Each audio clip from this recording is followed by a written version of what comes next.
मित्रांनो, तुम्हाला माहिती असेल हे संविधान आहे, हे डॉक्टर बाबासाहेब आंबेडकरांनी आम्हाला दिलेले आहे. बघा, या नेत्यांना वाचायला लावा.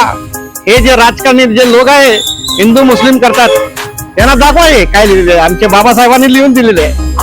अरे लाज वाटायला पाहिजे या नेत्यांना. हे हरामखोर नेत्यांनी दंगली पेटवण्याचं काम करीत आहे. वाचावे या नेत्यांना, लाज वाटली पाहिजे या नेत्यांना. देशात बदल असलेले काय समजले? तुमच्या बाबाची जागीर आहे का देश? या देशामध्ये फक्त संविधान चालणार, कोणताही इतर विचार मांडायचे नाही. आणि सर्व नेत्यांना मी ताकीद देतो, हिंदू मुस्लिम करायचे नाही. हा देश संविधानावर चालतो. सोने की चिडिया म्हणून ओळखला जाणारा हा आपला देश आहे. सत्ता मते घेण्यासाठी तुम्ही आधी, मी तुम्हाला सांगतो, कधीही हिंदू मुस्लिम करायचे नाही. हा देश राष्ट्रीय एकत्मताचा देश आहे.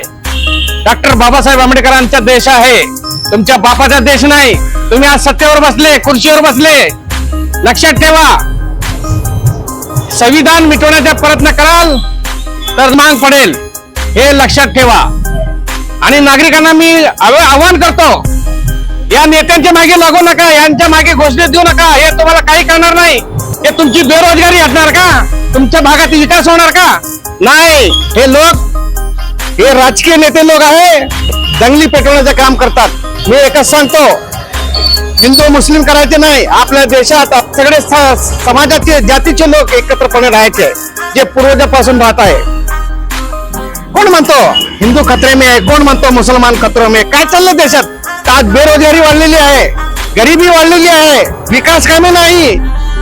खोटे नाटे करून, बिले काढून रस्ते बनवतात, निकृष्ट दर्जाचे रस्ते तयार करतात. हे चोर भाड्या लोक, हे नेते मंडळी आहे, त्यांची प्रॉपर्टी तपास करा तुम्ही. मोठमोठे उद्योगपती झालेले सगळे आमदार, खासदार, मंत्री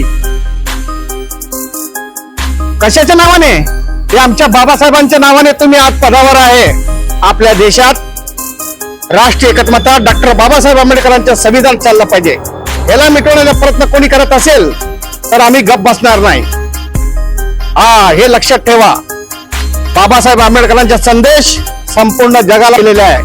धन्यवाद. जय भीम.